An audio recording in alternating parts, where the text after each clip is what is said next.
For instance, noon. First of all, if you look at Allah subhanahu wa ta'ala's kaf and noon, right? This is the word that Allah is using to tell us how He creates things. Kun, right? The ka is a Hamza letter, right? Ka. Whereas the noon is what? What's the noon? Tajweed. What's the noon?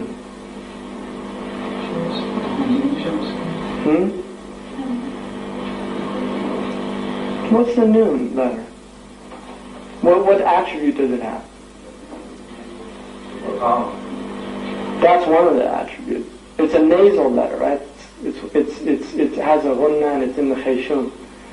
The noon is a vibrational letter. Kun, right? And vibration is how things come into existence. Right? They move into existence. And this is why if you look at the Quran, when the Messenger of Allah, how did he describe the revelation? Do people remember the hadith? Like a bell. You see, the first thing he heard was the resonance. Alif, Lam, Mim. These letters coming into the world. And then from that resonance moving in. So the resonance has meaning. And then the letters have meaning, and then the words have meaning, and then the ayahs have meaning, and then the surah has meaning, and then the Quran has meaning. So it's beginning with meaning and it ends with meaning. It begins with a vibration and it leaves by going out of vibration. It goes back to silence, to sukut. Right? The Quran always ends on a sukun, right? Arabic always ends on a sukun. It begins with a harakah. And it ends with a sukoon. Right? So it comes from this vibration, but it goes back into its silence. Now, if you look at these words, nafa, right? You have nafas. What does nafas mean? Nafas, to breathe, right? Now, what does nafath mean? To blow. What does nafakh mean?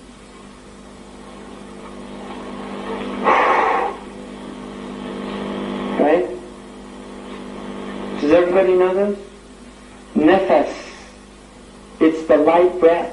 It's the breath that we're breathing all the time. Nafath. Then you get the tha. It becomes a little harder. There's hums there, the jarayan. Right? Nafath.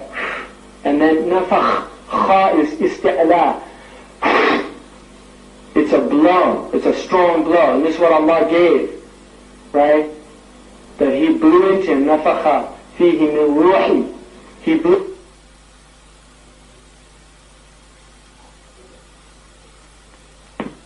Gave him his nafas. Right? So these are all related. They're related, and they changed the third root, which is known as the lam letter, is a determinate letter. It's going to determine the difference of the first two. Now, if you look, for instance, at words that have sheen in it, right? Sheen is what type of letter? Tafashi. What does tafasha mean? To spread out, right? Shajara.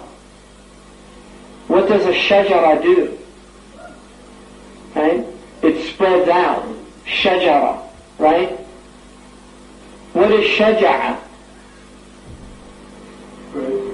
Brave. Right? Now what happens with bravery? What happens with bravery? What happens when one person runs in? Everybody else starts getting braver. everybody else begins to get brave. Right? What is shafa'ah? Shafa'ah is an intercede, right? What happens when you intercede? Your authority spreads to something else. What is shafaqah? What's shafaqah? Compassion moves out to other people, right? Something in your heart moves out. There's tafashi, right? So this is what's happening with Arabic. It's happening at all levels. The reason that most of this is hidden from us is because it's too much. Right? It's too much. I mean, letters, just the letters alone of it is considered by the Muslims traditionally to be kufr, to throw the Arabic letters into trash. Right? It was considered ridda. Right? I mean, if you knew what the letters were, you'd never read an Arabic newspaper again. Right? Because the letters have meaning. Now look at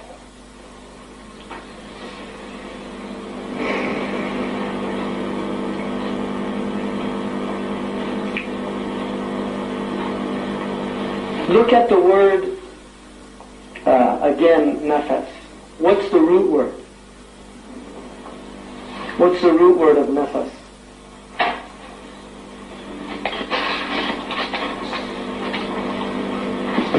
What is it?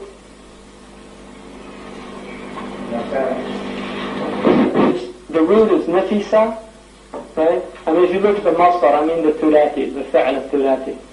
There's nafisa, yanfasu, right? And then there's nafusa, yanfusu. What does nafusa mean? Anybody?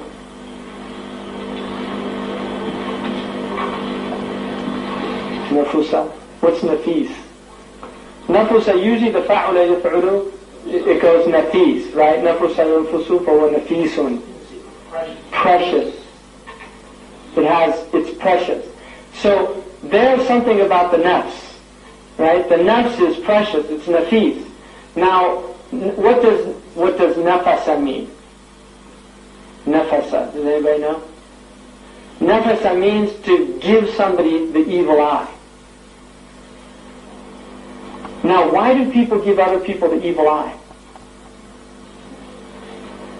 Jealousy, right? They're envious. Envious. They have envy. Envy, in fact, envious might be from invidious. Invidious is evil eye in Latin. They're envious. Now, what goes to the second form? Nafasa. What does that mean? What's nafasa mean? Yeah, nafasa kabbahu, which means what? He alleviated his distress. Right? He alleviated his distress. Now what's nafasa mean? Competed with him. Now you compete with people that you're envious of, right? And then tanafasa. What's yatanaffasu? وَالصُّبْحِ إِذَا تَنَفَّسْ. Tawassa. Right? Yatanaffas. He took his breath. And you can see in those words that the soul has this dual nature. Right? There's these high meanings, like being precious, nafasa, to help other people, alleviate distress, to tawassa, to become big, rahib al-sabr. And then there's these other meanings, to be stingy, right? To harm people, to compete with others. Right? And this is what's going on with the nafs. You have nafs al-ammara, nafs al-dawwama, nafs al-mutma'inna, right? I mean, atma'inna, itma'inna. Well, what's the root of that? Itma'inna. Yeah, which means what? It's actually from, it's calm. It's actually quiet. Tamnun is peace or silence. So it's a soul that's been stilled. Right? It's been stilled. The amara is what?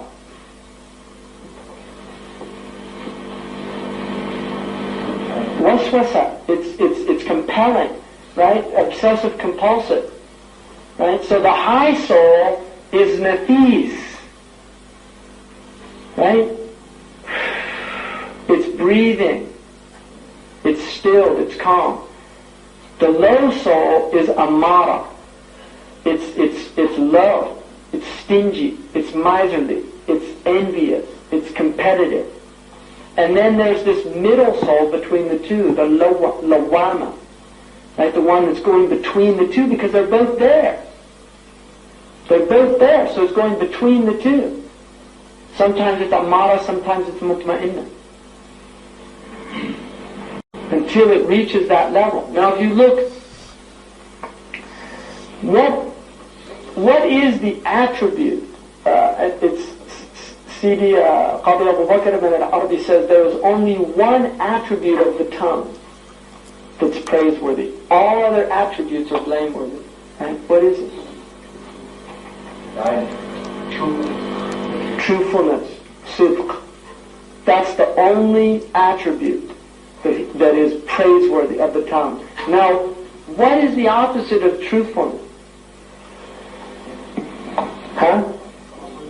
Falsehood, right? Kidib.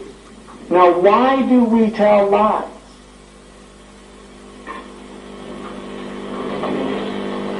There's interest, right? So it's a motive. Lies are from motives. What is sidq from?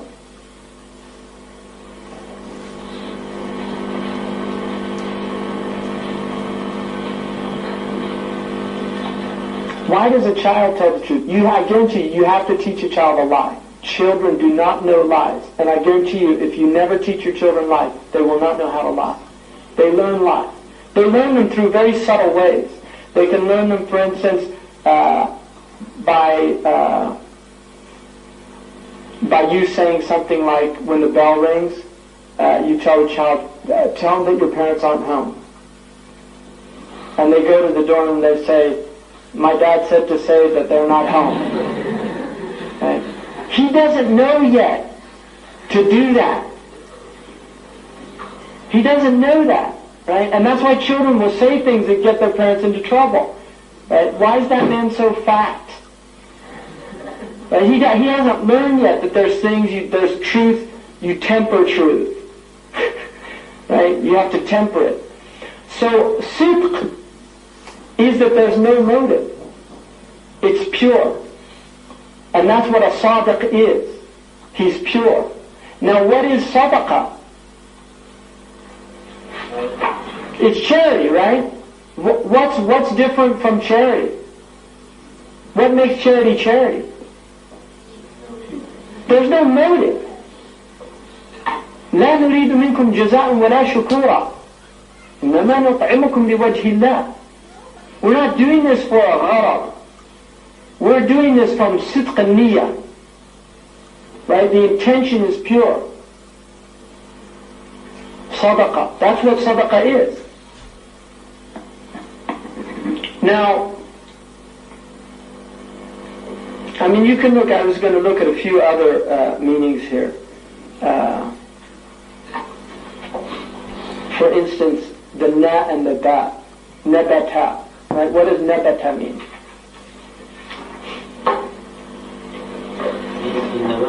Yeah, to sprout forth. Nabata.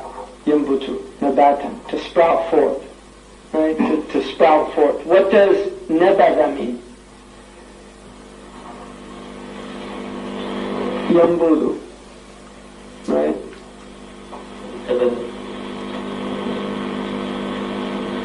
What's it mean? واثبتن للأولياء الكرامة ومن نفاها فانبذن كلامه. What's it mean? Nabata. But it has the idea of throwing it away. Yambudu. Right? Mambud is somebody, like in The mabul is the untouchables, the outcasts. They've been thrown out, right? Now what does nabaza mean? La tanabazu bil alqab. What does nabaza mean?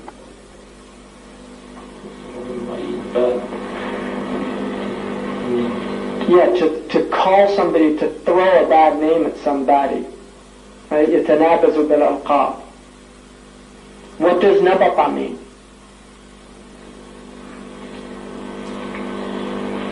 Nabaqa. It's related to nabata. Ta and ta are related in Arabic, by the way. Like ayn and Hamza are related. You'll find that a lot. Ta and ta are related. Nabata, what's it mean? Anybody? What does yastanbitu mean? To draw out, right? So what would nabata mean?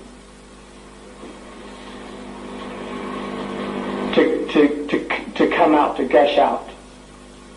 What does naba'a mean? Yamba'u. Yeah, naba'a. Yambu' is a spring. So it's a spring that's flowing out.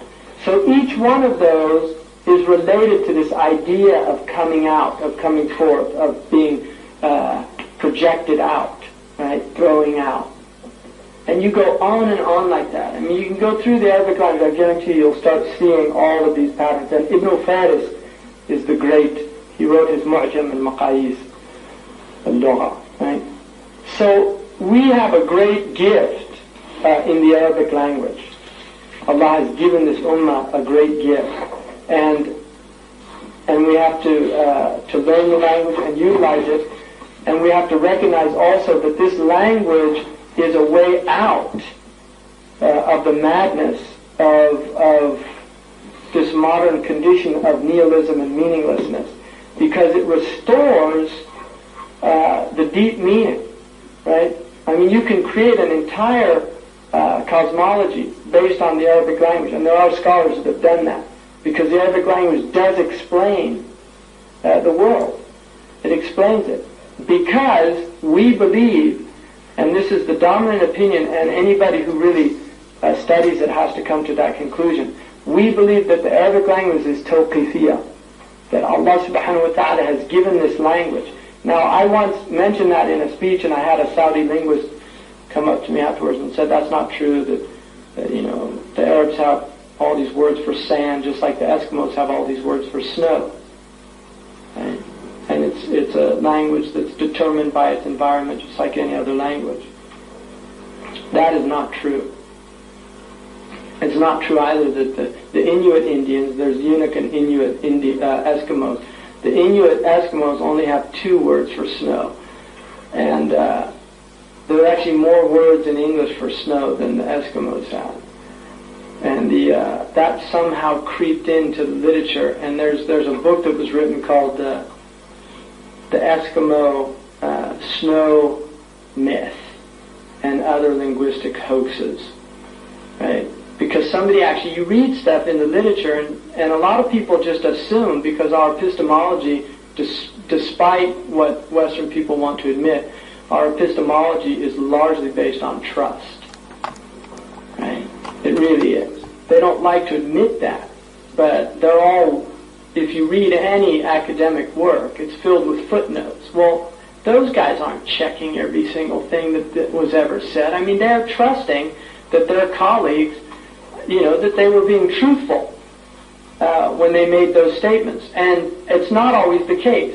Sometimes they're things like the 100th monkey myth, which you'll see a lot in books. It's some Japanese study that was done, and it was done, but this idea that you get to this what Rupert Murdrake called morphogenic resonances, which is interesting, but they use this as a proof for that these 199 monkeys learned how to clean potatoes, and then when the 100th one did, suddenly monkeys on other islands started doing the same thing, right? And so there's this idea that you reach a critical mass, that it starts to jump to other places without having any material connections. Right? And this is a lot of New Age books will repeat that story. But you'll actually find it in serious works. But it's just one of these, it didn't actually happen like that. It was a very poorly done study. So my advice to myself and all of you is that we have to really study the Arabic language. We have to recognize what a gift language is, that Allah subhanahu wa ta'ala has given us a lugha. Now in Arabic, lagha, yalghu means to speak, but laghiya means what?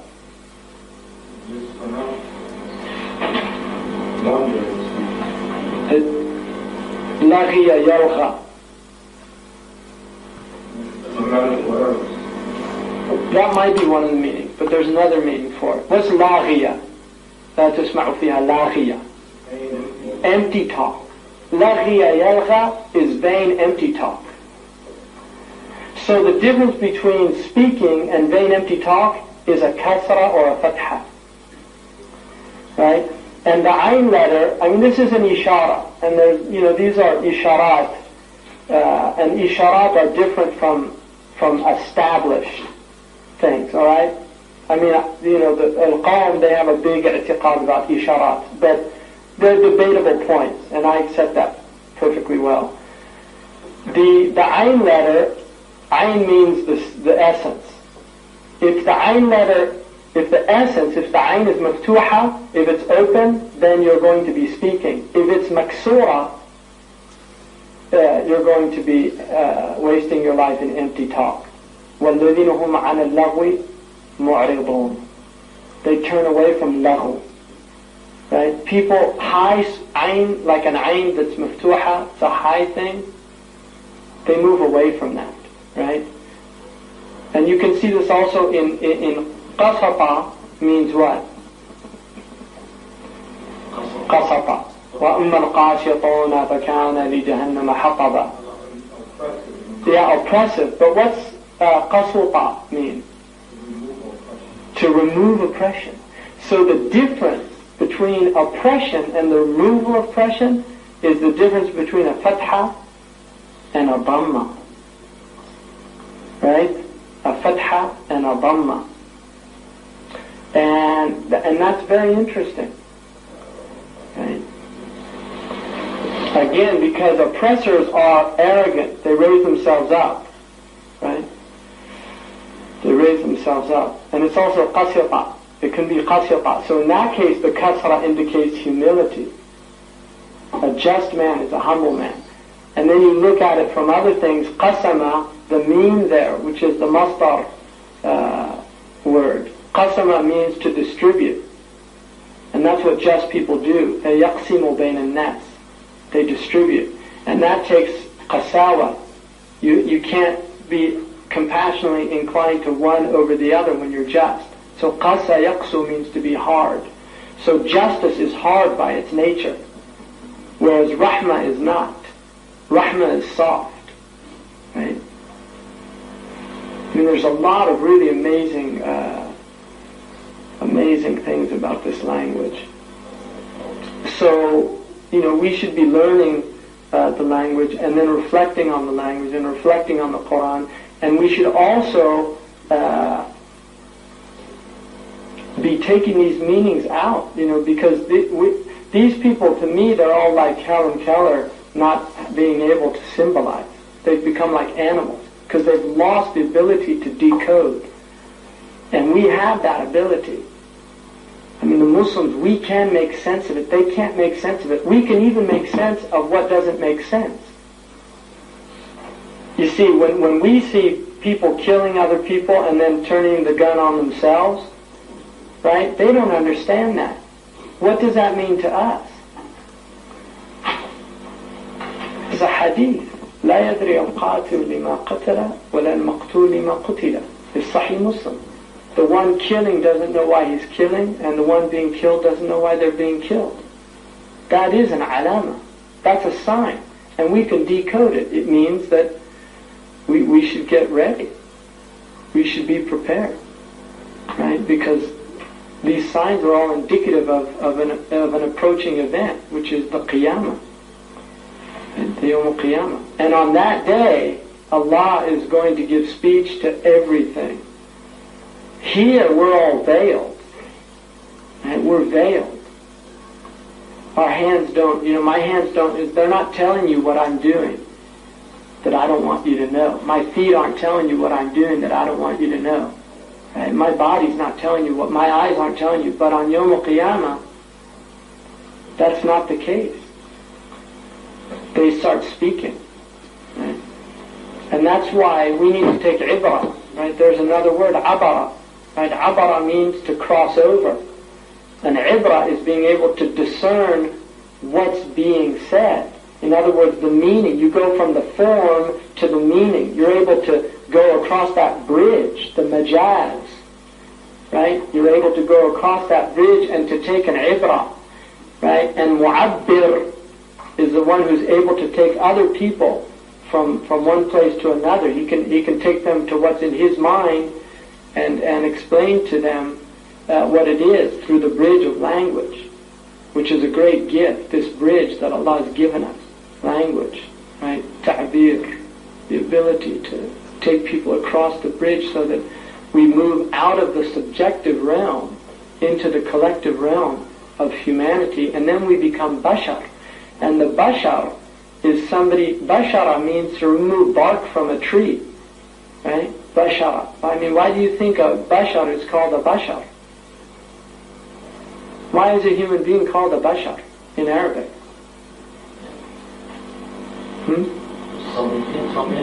Skin. We don't have hair. Look at all the animals out there. They're all hidden behind their hair. Right? You don't see animals blush. Right? You don't see them get red with anger. You don't see them, the way that we can display bushra, right? Bushra, which works both ways, but it's from the al-dad, right? Antonyms that are synographic. This is what we can do, and the Messenger of Allah said, "Bashiru wa la tunaffiru."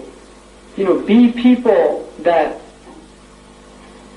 go out to people, giving them good tidings, wa la tunaffiru, and don't scare them away. Right? Nufur is to flee from something out of fear, right? Nafara.